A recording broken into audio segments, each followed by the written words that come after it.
We're here at District Docklands with the Melbourne Ducks ice hockey team and the Melbourne Ice Women's ice hockey team. And we're here to talk about the state of women's hockey in Melbourne with the expansion of the new team, the Melbourne Ducks, who are playing their foundation year. It's not for points though, but it's good to get out there. And they'll be taking on the Melbourne Ice at home next weekend, or this coming weekend. So, want to have a talk, maybe a good question for Steph Cochrane, the captain for the Melbourne Ice, to talk about the current state of women's ice hockey in Australia at the moment. Where do you see it? Where do you see it going? Well, I started playing here in 2014, so it's grown a lot. COVID obviously put a bit of a spanner into everything, but the growth of women's hockey as well. We've had a few players dip off in that time and then a few new players pick it up. So it's gradually growing, getting bigger and bigger and stronger players every year. It would be really good to see some funding come in so that we could afford to do a little bit more and afford to support more of the grassroots and the younger girls coming up to be able to help them get to the level of the AW. But we're seeing, I think Melbourne now has an IHV league that's women's IHV, and IceHQ puts on quite a few divisions of women's as well. So lots of women's hockey at all different levels coming in now. There's quite a lot of leagues all around, especially in Melbourne. There's the Condis League, there's leagues out of IceHQ. There seems to be leagues everywhere, and there's a lot of focus now on ice hockey in Melbourne in particular, but all across Australia. And with the World Championships, which are happening right this very second, the under-18s, it's only a matter of time until we do start to see some funding coming through. So it's really, really exciting, and it's especially when we have expansion teams coming through, a second team in Melbourne, which is the first expansion club to have a second crosstown rivalry, which is really, really exciting. That's also why we're here to talk about that as well. But it's really important to develop women's sports and the diversity and inclusion in Australian sports in particular. What's something that Melbourne does that you think other sporting capitals in Australia aren't really doing? So I'll leave that open to the group. I mean, I can start with IceHQ. Just opening more ice rinks has been opening more opportunities, and especially with IceHQ, we've done over the past couple of years, so many more leagues have opened up. There's been a lot more support, I think, for women's hockey here. I don't know about other states. I haven't really looked into it as much, but here there's the Pro League with the women's season. There's the CCM women's tournament in November every year, and that's open to players specifically who aren't in the AWIHL. And so it really gives a lot more opportunities for players who aren't really in the huge space that is the AWIHL, a place to step up and really play at a higher level. And so I think, at least in Melbourne, there is a lot of opportunities where people who, if you're starting at a later age, it really cuts down a lot of opportunities. I find, I started really young, and so I got into the community, into a lot of different, offers. But when you start late, it's really hard to find your place. And I think in Melbourne, there's just been so many more, opportunities created for people who are older and able to get into the league. So offers, because I lived in Sydney before. I used to play for Sydney, and Melbourne is a unique city in that everybody gets behind every sport that's here. AO comes here, the Australian Open's here, is here now. You have the Formula One coming in. Everything just kind of comes here and everybody rallies behind no matter what sport it is. So I think there's definitely some room for exposure on our end to get the city behind our teams more. But Melbourne is a unique city in that you could have a chess tournament and everybody would turn up and get really excited about it. So it's a different city that way. Absolutely. And of course, that's really the natural progression to have a new expansion team in this league here in Melbourne, which is out at IceHQ, out in Reservoir. How important is it with this introduction that it's going to take this league to the next step? I might ask that question towards Bryher. I think it's really important to show these young girls and the new talent that we need that it's possible and we have something to achieve. We are just as good as the men, and we have something to prove here. And I think with that, us going against having a second team in Melbourne, I think it will create a really good rivalry between us. Look at Edmonton, the Battle of Alberta, Calgary Flames, the Edmonton Oilers. I think that's a great comparison as well. The excitement and the the fan base that it brings in is just incredible. I think that's what we want to see here as well. So yeah. Absolutely. And it's all about that rivalry. Australians love a good rivalry as well, and it doesn't matter which code. We see it in the men's league as well. You've got the Melbourne Mustangs and the Melbourne Ice, but it's also the different Sydney teams. But even in AFL, Collingwood, Carlton, there we go. So it's a natural thing in Australia to really build that hype, build that rivalry. It gives people a purpose, a place, and it helps bolster the supporter group as well. What challenges do a lot of women face in ice hockey in Australia in particular? Can I answer? Yeah, of course. Yeah, Makayla. Oh, you could go EDT. Yeah. I would say funding's huge. Like, I mean, for me, I don't live anywhere in the CBD, and I think EDT is very much the same. It takes me 3 hours a round trip to play hockey. At the end of the day, it's actually not the fees. Like, don't get me wrong. Funding for fees would be great, but it's also the travel, the tolls, like getting to and from training, getting to and from the airport. It's a lot. It's a big commitment. The money is a lot too. Specifically as a goalie, there's only 2 spots on a team. So having another team come in from Melbourne, and Melbourne, we're very lucky to have a lot of great goalies. It opens up that opportunity for goalies to play across the board, because like the Ducks have 5 goalies, we have 3. Like, I think it allows for light to be shown on goalies that are just as competitive as the goalies we have at Ice. Even the amount of training they have access to before Ducks, like 3 goalies got a top level training spot and access to that ice time every week, and now 8 goalies are training every week at a top level. It's so good for us. I was just going to say, like, as a girl that played up with, Niamh would know, we played together when she was just a little baby. But there was not many girls at all. Like, I think there was probably 4 girls in all of Victoria playing ice hockey. I think 2 of them were in this room, and then there was also like Marnie and... Yeah, Marnie wasn't till later. It was like Ebony and Isabel. Ebony Ronga, yeah. Yeah, so Ebony's on the Ducks as well, so she would understand. But I know we had to work a lot harder to get the respect from our teammates, because they're all guys and they're, they think they're better because we're girls, and we just have that like biased against us. That we have to prove ourselves a little bit more. And I feel like in general, women's sports always have to like go that extra mile to prove themselves, that they're worth getting views and support behind it and funding. Just even with the women's league coming in now, the PWHL, I think like that has just had an amazing amount of support behind it, which I never thought was going to happen in my lifetime, to be honest. But yeah, I think that is a challenge in itself, just getting the recognition that we deserve, because we work just as hard. Well, Emily, do you feel there's starting to be a bit of a shift towards accepting of women's sports, especially in the hockey community now? Yeah, 100%. I think, especially hockey with that PWHL, I think it gives a pathway for young girls to see like that I can have a career in hockey, just as men do with the NHL.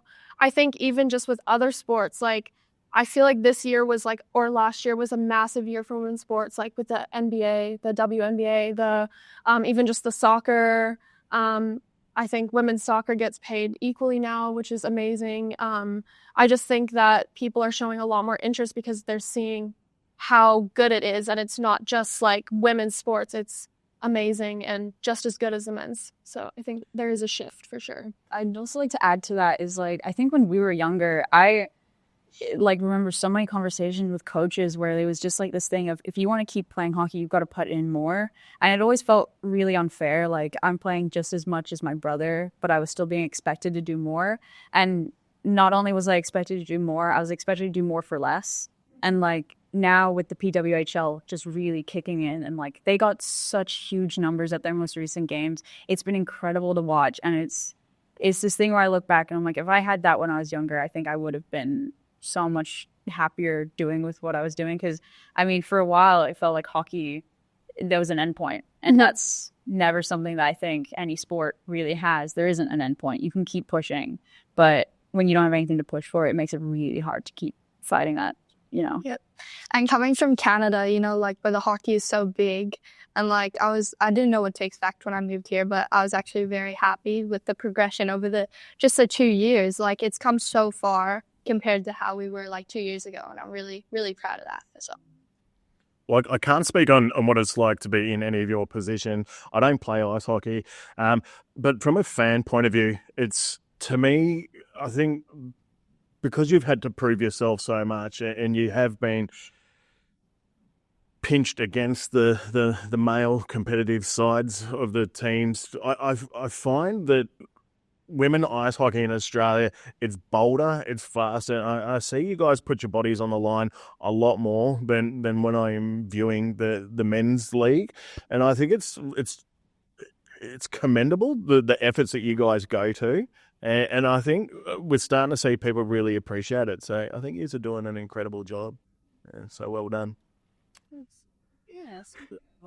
Now, with the opportunities for local sponsorships and partnerships to really help drive this league, where do you think funding could come from? I'll open that up. Jade, do you have anything? How do you find the sponsorship through the Melbourne Ducks? We've had a few different types of sponsorship models being provided to us by the staff, which sort of make it easier to do like some trickle-in donations and small donation amounts. Because sometimes if your model is only, $1,000, $2,000 donations, it cuts a lot of people out from donating who might have been able to give $100 or $200. I think our sponsorship packages have been really good this year. The stuff that we can offer in terms of like home game benefits and like the board's advertising things, because we've got our own rink and our own space. It really opens up what advertisers can do with our space. And Ross offers so many opportunities for us. I mean, look at our jerseys. They're pretty amazing. And we've got some nice new gloves with our logo on it.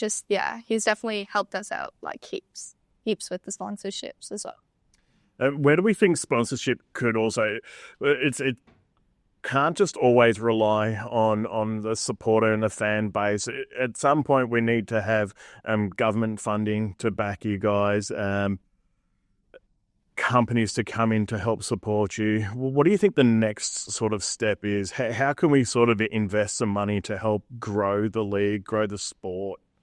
I think there's going to have to be some trust, and it's going to take a little bit of time. Like, a sponsor is not going to be able to come in and see a return on investment in the first year of the sponsorship. Like, we need something big and bold to be willing to work with us to grow the sport and to grow their business over the next 5, 6, 10 years. Like, there's an opportunity to really come in and show support for women's sport and make a stand in their business or their growth model that they want to back it and they want to put their name on it. And we need to be really proud to have their name on our jerseys, on our live streams, anything like that. But one really big one would be really nice. A few really big ones would be good. But it isn't going to be a really quick return on investment. But we're seeing it in all the sports, and there's so much data behind supporting women's sport and what it actually brings to a business and a return on investment. People are more willing to purchase products from a business that supports women's sport, or go to a business that is actively inclusive in who they are providing sponsorship to. So it's not a one and done, but something that we need to be willing to grow with in the next few years, and we hope that the potential sponsors are willing to do the same. Absolutely. And well, Steph, just talking on that for a moment, we had the Victorian state government come through the final series last year. They were helping to promote it. And are we seeing more financial backing from the state of Victoria? Not that I'm across, but I could be unaware of it. I like to hope yes. But if we keep putting on a good show every time that they get involved, it just amplifies what they'll want to do in the future. So I know there's a lot of places funding can go, and I know a lot of sponsors and want to go to that grassroots level to really have a wider impact than maybe the higher skill levels or the higher leagues, which is fair. We need that too. So it's kind of got to go both ways. But hopefully they're coming back for more. Yeah, absolutely. Well, with development opportunities for players and coaches, especially with expansion clubs that are coming through, do you think there's also pathways from volunteers to then be introduced into maybe putting on the skates for the first time or moving into coaching roles to help support clubs in any way? Do you think the sport helps grow itself in that regard?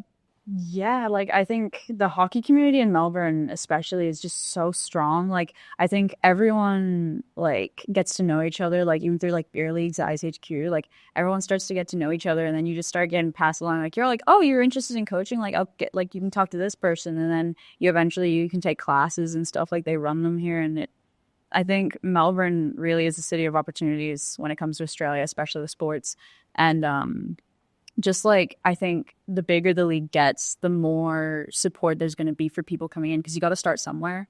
And so you can really lay out the foundations once you start getting going. And I've seen so many people start since I started. Like we grew up together playing, but like you said earlier, we were the only girls there, and just like it would be the sister of someone I knew who would start playing because she saw like us playing, was like, yeah, I want to do it too. And then that grows, and then there's even more direct support for like girls as well where we really want them to succeed. And so I know that I've definitely like gone to, you know, early morning skates just to help someone train, because I really think that they deserve an opportunity, and I think everyone pitches in with a lot of that here.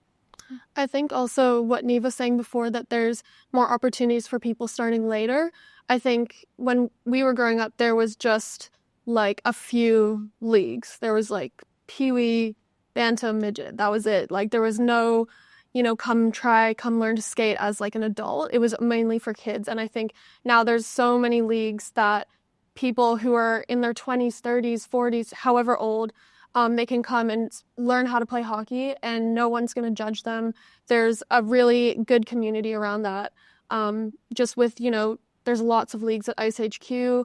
There's lots of like new women's leagues for beginners as well. So I think it just makes it more like enticing for people as adults to actually step in and, you know they can actually learn. I think a really good example of that for women's hockey is the Global Girls Game. Like, I didn't have that till I got a little bit older. I mean, it might have enticed me to come across to ice hockey sooner. But like, it's just a fun space where you get to try it and you get to learn. There's also a really good chance for volunteers, even people who can't skate, can get involved in other ways. Like we've got scorekeepers and announcers on the stream, like camera people, social media photographers, just even like DJs at the arenas. There's so many ways that people can get involved. And I think with the funding, again, I would love to see those volunteers properly compensated, because they do so much to make it look like a professional league and really raise the level for viewers and spectators and audiences.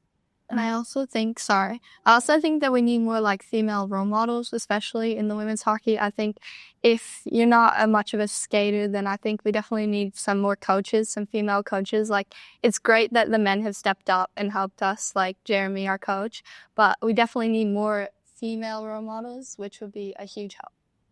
Absolutely. I'm just going to backtrack as to what Jade was saying. Volunteers really do help this league, and that's how I started. I started as a volunteer.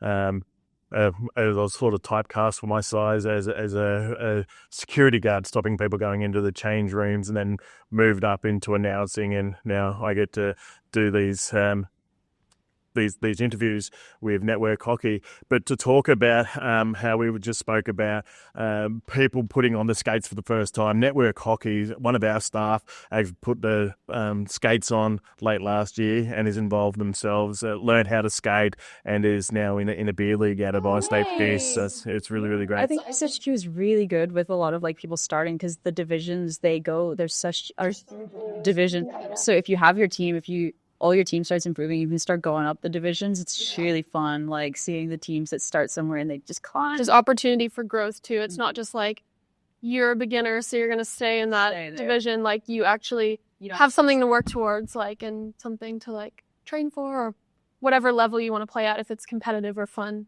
there's something for everyone here, which I think a lot of other states don't have. Like, I think we're very lucky. I think some states only have like 3 divisions, and you're either advanced with the AI players, you're a very beginner, or you're somewhere in between those two ends. Now we see a lot with a lot of beer league. There seems to be a lot of mixed teams. Do you think that puts any added pressure when females are going up against the male bodies who might have their egos and trying to prove a point? Do you think that might deter people away, or do you think it's quite encouraging to have a person try to challenge themselves? It's kind of a double-edged blade. I'll leave that one open to anybody. I play on a mixed team, right, and the only female, and I have to say the boys pretty great. So I play with the Wolves in IHV, and the several seasons I've been with them since I've been drafted, I've been the only girl in the team. There's other girls within the club, but unfortunately, I'm the only one on my team. They're great. Like, there's no pressure. They're very welcoming, very polite. Like, if they want to go have a shower, they get to let me know and I can see you later sort of situation. Don't you see any of that? But I can definitely see how it can be confronting. But I think that comes back to the open-ended opportunities and options now in Melbourne, where if you don't want to play with the men, you don't have to. Yep. I definitely had a different experience. I don't know, it wasn't a welcoming community for me. I think I definitely felt challenged, and that was good. I pushed myself, and don't get me wrong, like, it is confronting, but I'm a very aggressive player. I play with that aggression, and I think I have what it takes to play on the boys team, on the mixed team, and I think I enjoy the women's team more because of the welcoming community and because of how much I'm pushed and encouraged. And I think my skills are I'm definitely able to be developed on this team more. And yeah.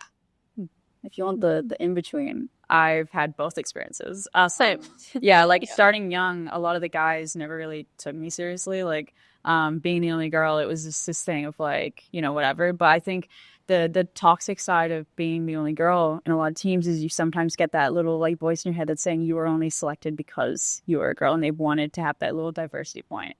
And that gets to you. I think that lasts a while. Like when I played for Australia, I never considered that I was actually a good player. And like that sticks. Like, you never think I'm actually good enough for this. I'm just being chosen for this. And then women's teams, like, I think that's where it bolstered my confidence when it came to like skill level and like understanding that I can achieve these things. And so I think there is a certain challenge that comes with playing with a lot of the guys. And I found that I was quite supported by a lot of them. Like, I was quite close to a few of them, especially with my brother being in like just like a league above me. We were quite close and we knew a lot of players. And so I can like name a lot of the guys who supported me, but I can also name a lot that didn't. And there is that challenge where not everyone's open to women being in, this male-dominated sport that we are slowly, building our own space in. But I do think mixed teams are, like, I've had really good experiences. Like, I play on one currently and just in one of the beer leagues. And I love the energy of the team. But I definitely do think there is some of that stigma around being a girl on a hockey team that kind of sticks still. I think it's very different for a goalie compared to a player. There's different issues because I definitely think as a junior it's worse than it is when you're a senior. Because boys and their testosterone, sorry guys, when they're in their like mid-teens and the egos are starting to build, I can definitely see why it would be a challenge that deters a lot of girls to play. I would say my experience, obviously growing up, like, this is so dumb, but I literally would not get passed to as a girl because I was a girl. Like, my teammates would just not pass me. And, like, it was just so frustrating growing up. And then, as I got older and as I, got to know some people, then I started to have some good experiences.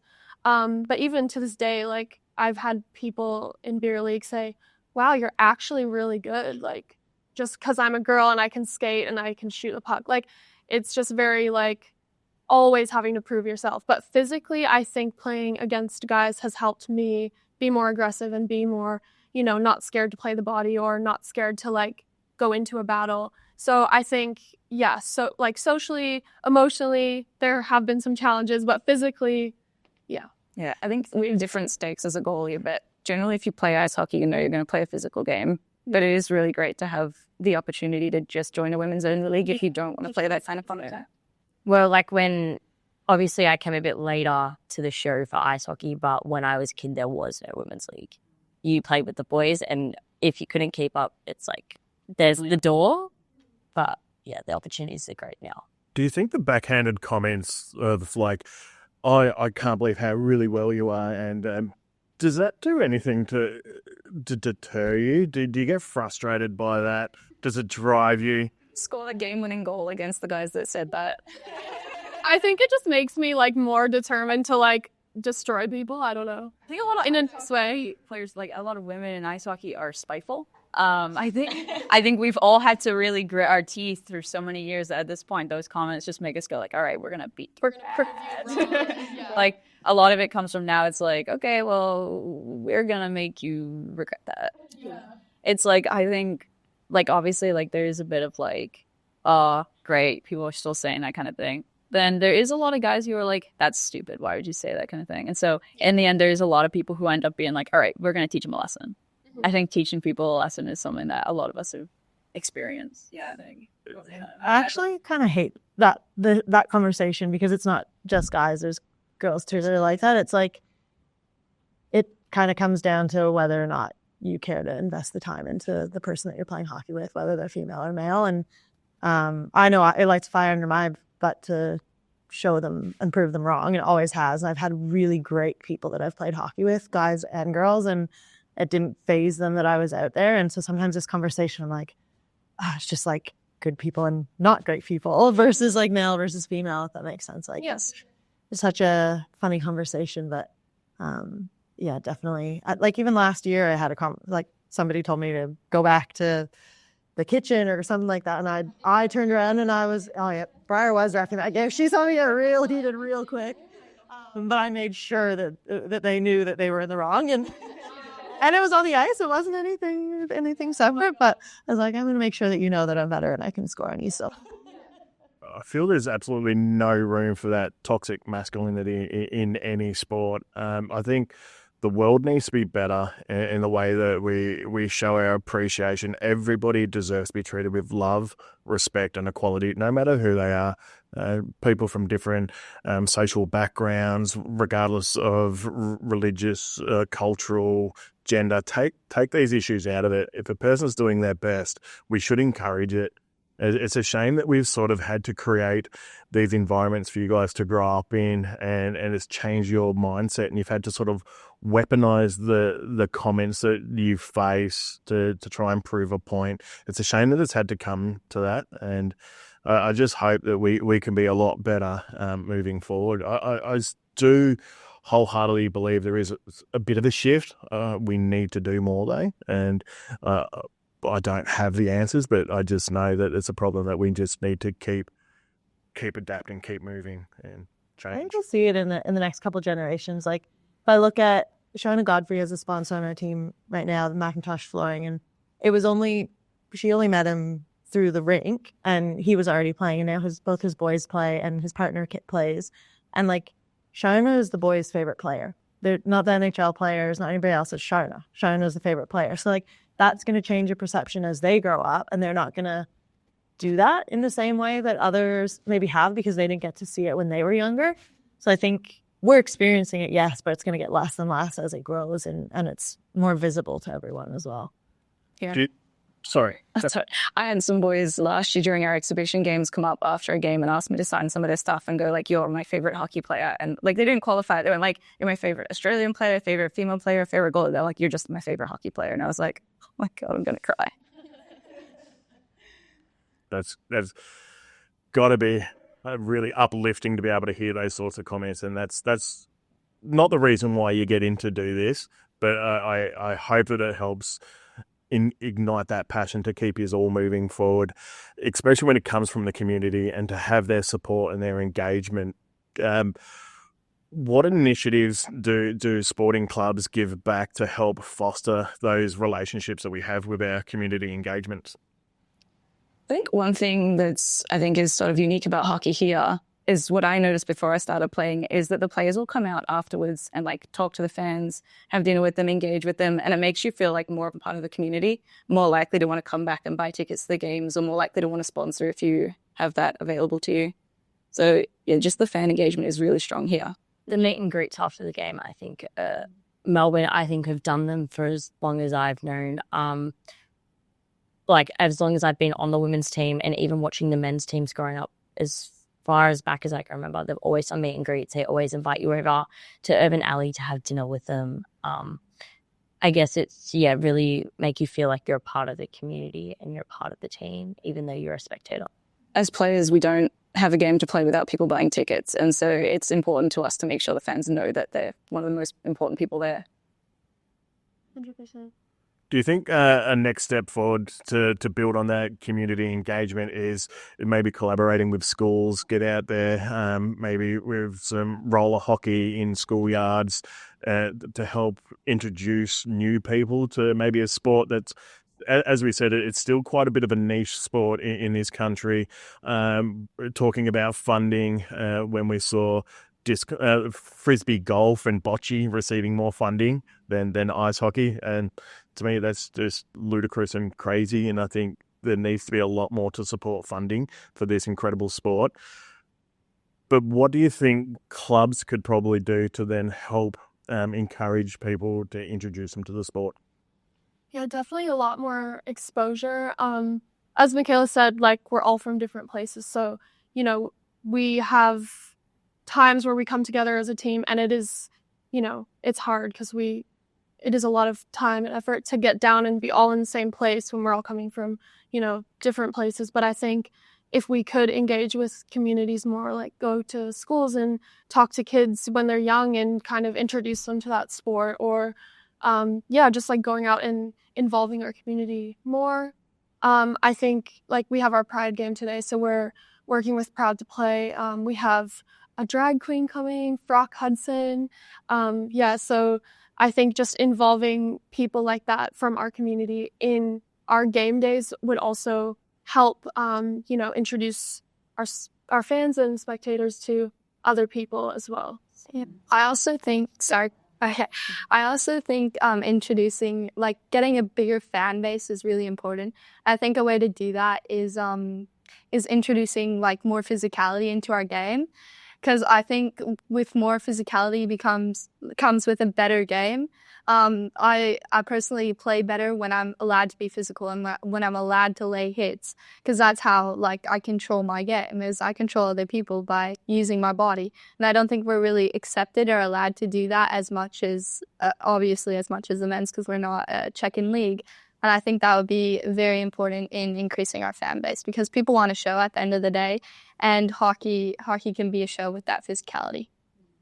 In terms of school-based programs, I know Ash Afarithia, I think I said it last time, right?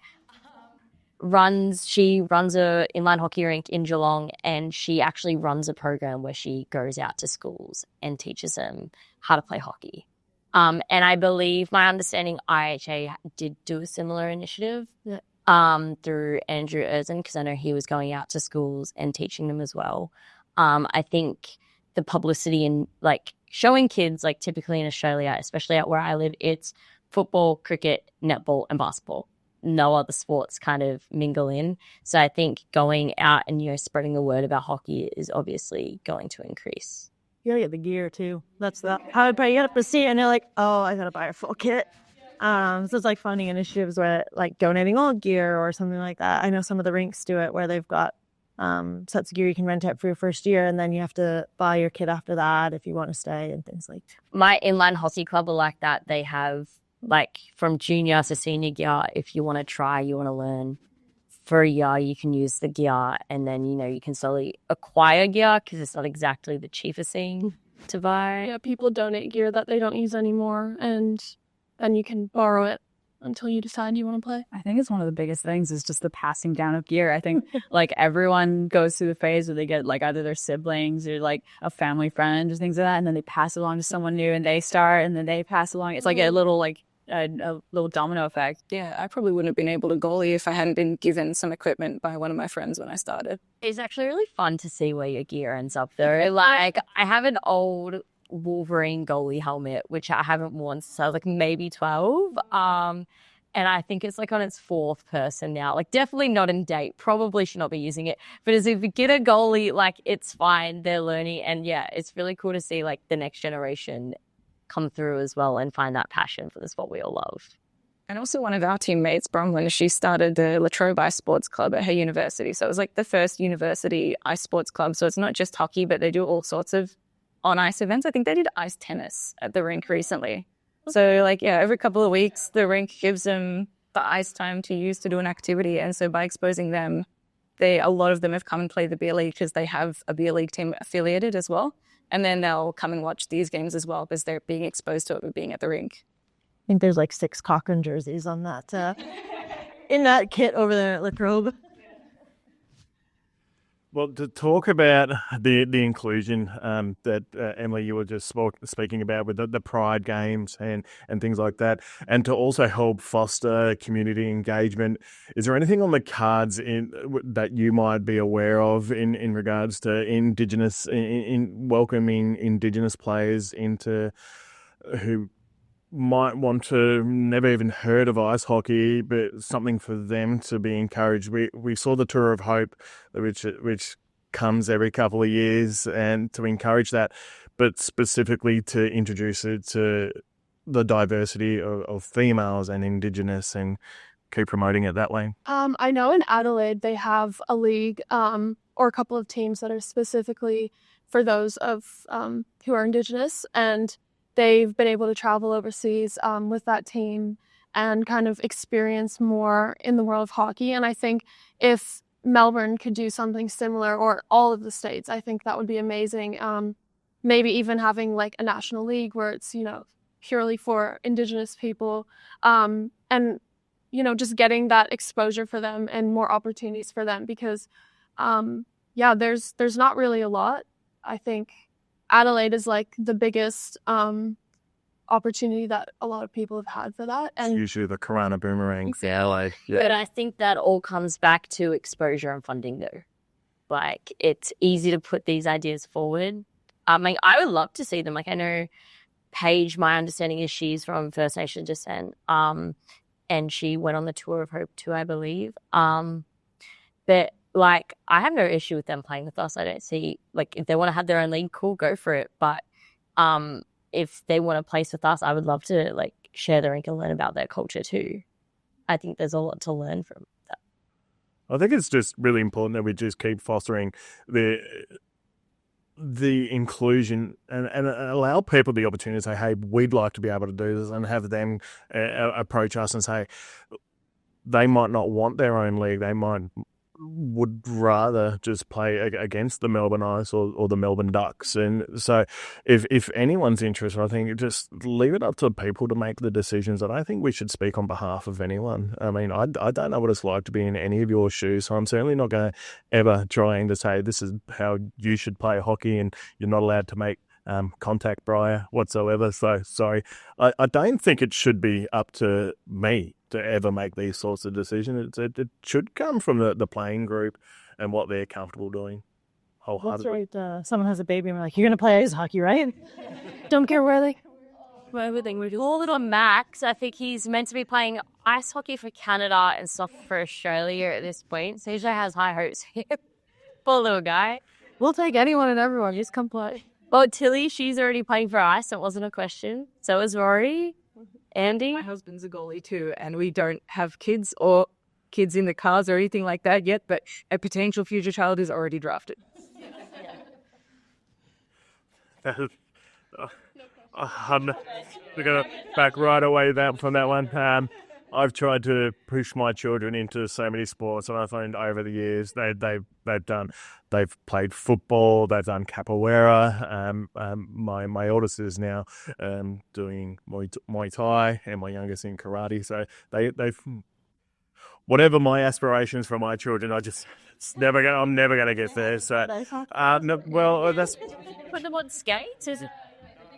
A little small set if you need. Well, first of all. Well, maybe it's such an expensive sport. It is one of the I heard it's the most expensive team sport anyone could ever choose. So it's really, really important that, as we're talking about, that the gear is handed down. It might not be the best quality or even helmet that might be in date or anything, but if someone can, if someone can get use out of it, that's incredible. We just spoke with the Condis League, and they shared with us that if someone needs some skates, they send a message out. They say, "Oh, does anyone have a size, whatever?" And the community rallies together and go, "Yeah, I've got some gear for you." Even if you don't have the gear, there's always someone willing to help support you in that regard. The Facebook pages are great. The hockey. Buy so upsell. Yeah. Yeah, and the messages just get passed through so many channels. Like, you'll be like, oh, I'm messaging this one person about if they need these, and then that's being passed around to about 18 groups. Yeah. Well, to speak on the social media and how important it really, really is to health. Yeah, it's lucky how we script it like that. Yeah, we do. To really help with the social media thing, what really drives people to link in with the social media? How important is it for the Melbourne Ice Women to really promote it when your social medias aren't being hacked by K-pop brutes or... Still get notifications.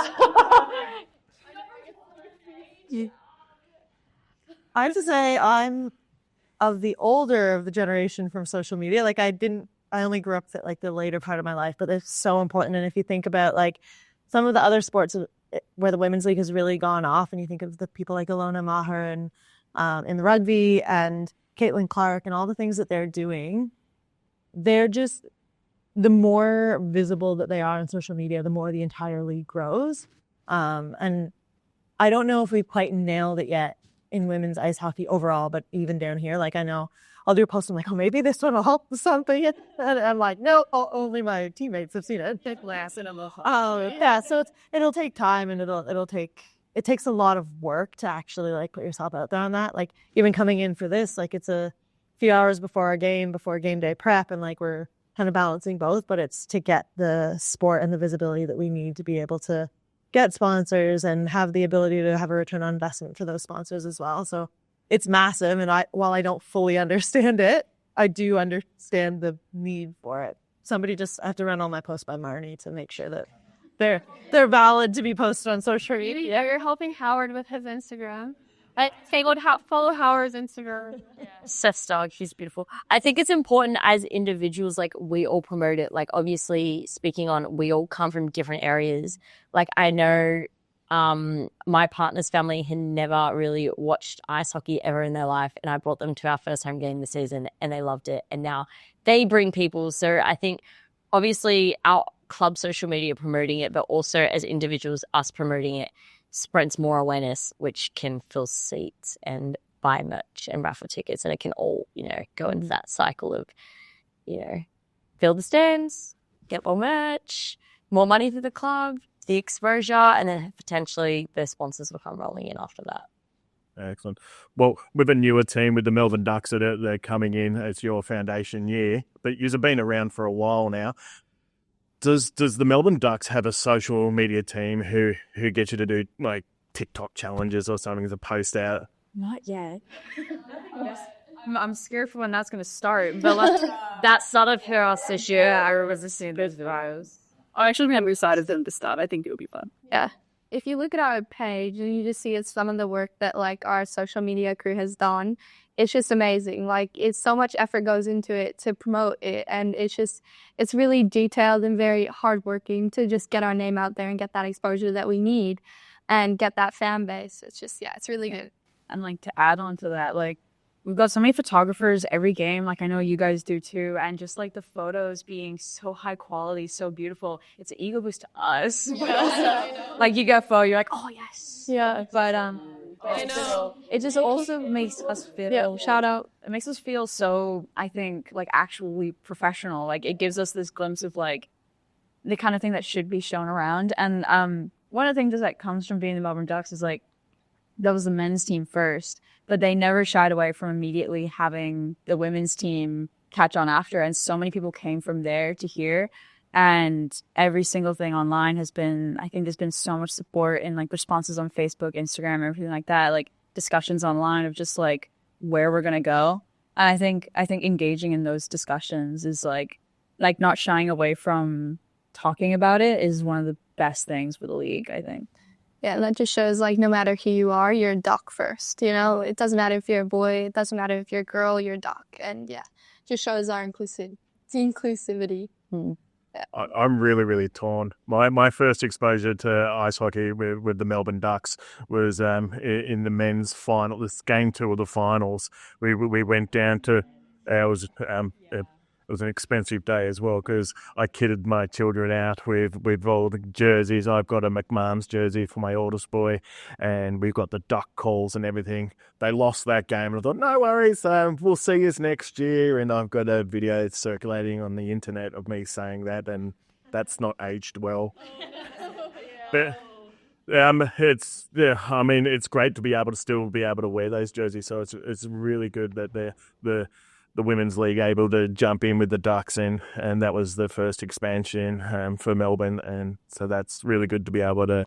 My boys can keep repping that jersey, and they'll probably go down to the rink on the weekend and blast those duck calls. The little suckers? Yeah. Yeah, sorry, but it's kind of the wrong colour. Sorry. Not sorry, though. Yeah. Watch your tongue. Yeah. Caught literally in the middle here. It's gonna be a brawl over there. Yeah, I was saying, table, I'm coming for you, Jane. Yeah, people like just jumped on and embraced us so fast, and we definitely noticed it and appreciate all the support. Like we were having dinner together once as a team. We heard people walking and go, "Oh my god, that's the Ducks over there!" Like they just, the full like community straight away as soon as our first game happened. Like they were there for us, and it feels so good. I've noticed, obviously I haven't played against you guys as the Ducks, but when I played in the Pro League, I just noticed like the fans at IceHQ are insane. Like it's always packed, it's always so loud. Like it's such a good community. I mean, very similar to us as well, but it's already good to know that you guys are going to have such a huge fan base going into your into this season, but also into the next season when you guys are playing regularly. I think you guys already have such a big support, and obviously we support you guys like as a new team in the league. We just want women's hockey to grow. So I love whenever I'm out in public and I see a Melbourne Ice jersey or like things like that, like I'll see that. But I think the biggest, call it a jump scare, I went to the I think it was the Kings versus the Coyotes. Was that here? Yeah, that was. I went to that, and on the drive home, we drove past someone wearing a Gallacher Ducks jersey because my brother played for the men's team, and we drove by like, should we get out? But it's just this thing of like, it's the craziest thing seen, like when the hockey community in Melbourne comes together and you see people wearing these jerseys, and it's this thing of like, oh wow, like this is actually a thing. And I think that like realization that this is like proper hockey, like despite how much of a stigma there is, like just seeing people validate it is just beautiful. It's the best feeling in the world. It really drives you too. Like when you're in the gym and you're sweating it out and they're pushing yourself, you're like, it makes you want to do that stuff for them because they're putting so much effort in and caring so much. You want to make it worth their time. Well, that was going to be my next question, J-Dub. When you are repping your own name across the shoulders and you're repping the club that you're on the chest, knowing that people are going out and they're probably going to buy your jersey, is it a driving force? Is it unnerving? Does it come into play when you're actually on the ice on game day? On the ice, no. Like as a goalie, I don't think about anything except the puck. But yeah, all the other moments, all the like 1% moments that make the difference on game day, like deciding to go to the gym when the weather is shit and like doing one more rep and things like that. Am I meant to watch my language? No, that's fine. We can edit that out. We'll bleep it out. Yeah, it's all the stuff that makes the difference on game day, and that's where I think about it. Yeah, I think like seeing all the people like lined up on the boards just cheering us on really, really drives me. And it's that's definitely that. I don't think it's ever been about like if like someone's gonna wear my jersey. It's never been about that. It's just been about seeing people there. I think like putting all the work in. It's for the team. Like I don't think I've ever had that thing where I'm worried about the pressure from fans or anything. And maybe that will change in the future. But for me, it's mostly just like I want to prove myself to my teammates. So I've not really been too concerned about that kind of thing. It's always been like what am I doing that can help the team? And that's, I think, something we all kind of share is we get really close to each other and we really want to keep, lifting each other up. I think with like having those fans, it is not pressure, but it's more like excitement. Like it makes you like, I just feel such an energy from the crowd and it just makes everything so much more exciting. And, when someone scores a goal, like when the crowd just goes insane, like it's the best feeling. Like, so that's probably the feelings that I would say a majority. Or when they miss the shot and you're like, oh. Yeah, though, you're like, oh, next time. I love the refs that are in the stand. They keep things interesting. That's for sure. Yeah. The cheeky little comments are always a good laugh, but I'm sitting in the crease not doing anything. Yeah. I just heard a big sigh from cameraman James. He's obviously got an opinion about refs from the stands. Yeah. He is the ref. Yeah. No, we much love James. We love you, buddy. It's when it comes to fan base, what do you think is a driving force behind a young fan sitting on the fence thinking, am I going to choose the Ice? Am I going to choose the Ducks?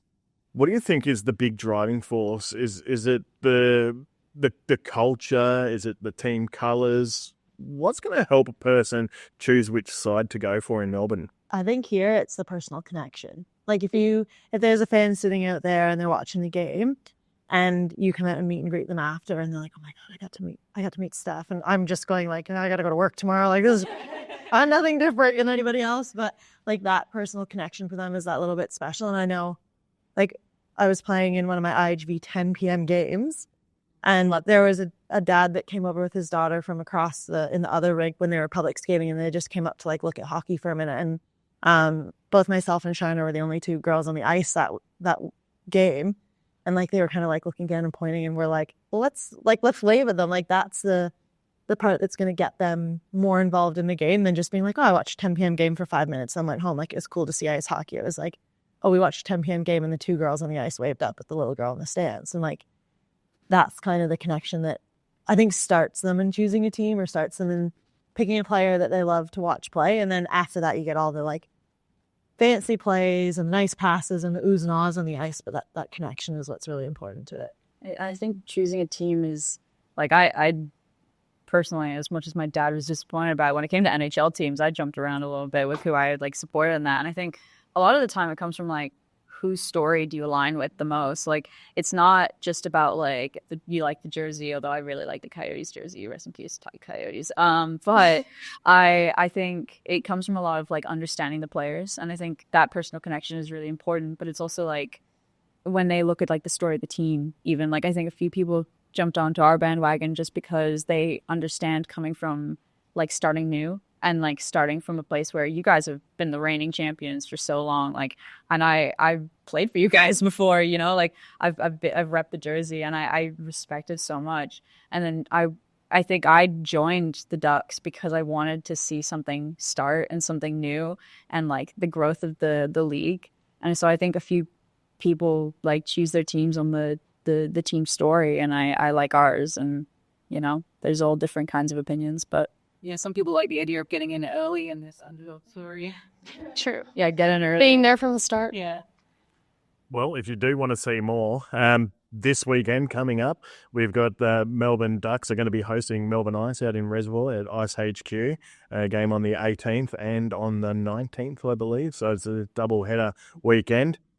So if you are sitting on the fence, it'll be a good opportunity for anyone to... I guess now's your time. The floor's yours. See if you can't sway someone now. Oh, okay. Build that rivalry.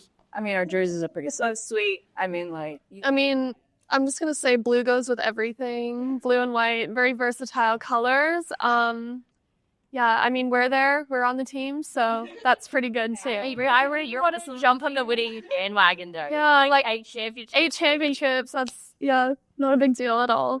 Literally every lake and pond you will ever walk past. Yeah, I don't see that. Gonna be like, that's my guys. I'm going to remember the roadkill I see on the road when I see a duck, and I'm going to think about that next weekend when I'm in the net, and I'm going to make you all roadkill because we're going to win. Yeah, that was fair enough.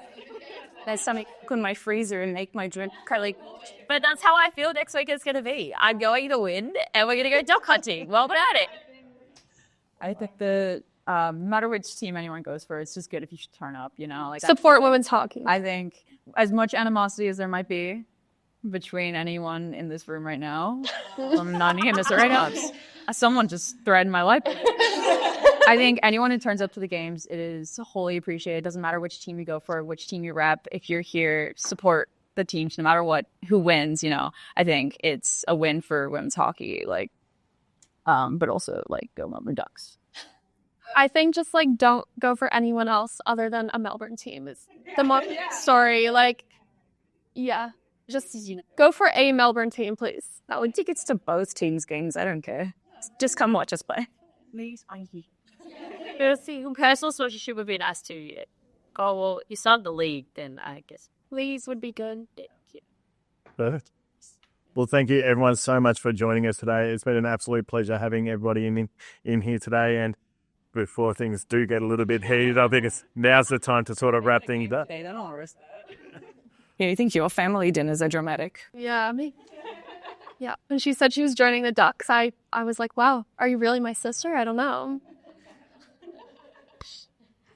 I might just have to move back here. Yeah. So Steph Cochrane, thanks so much for joining. Makayla Peers, Emily Davis-Tope, Niamh Gallacher, Bryher Johnson and Jade Davis-Tope. Thanks so much for joining us today. Absolute pleasure, and go hockey. Thank you. Thanks for having us.